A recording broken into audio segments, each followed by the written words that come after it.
cho tên ru lại cho tên ru lại mấy cái này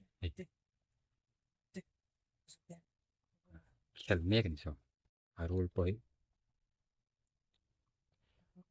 khel mắc mắc mấy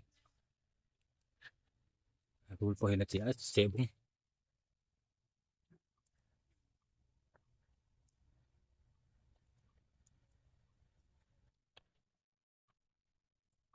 ngầm lẽ mày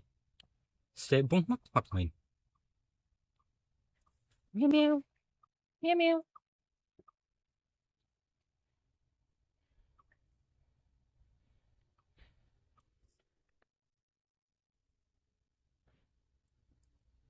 ru bơi là chỉ sẽ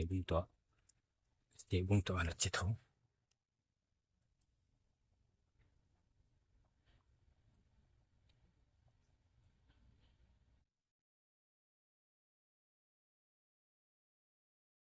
meo meo meo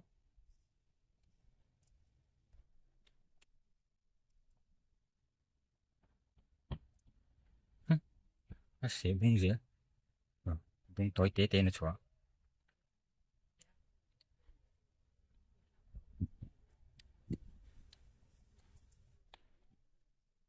tọt tiếng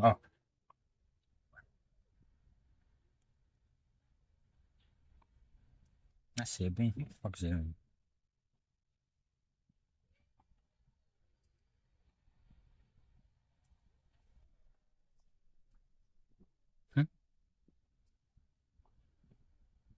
nó phụ lệ giúp mày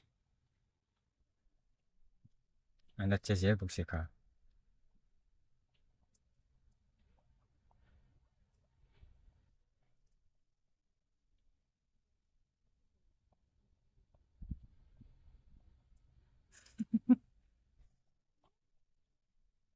nó chế dễ bốc xì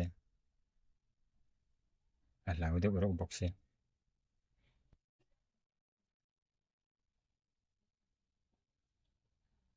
cok kan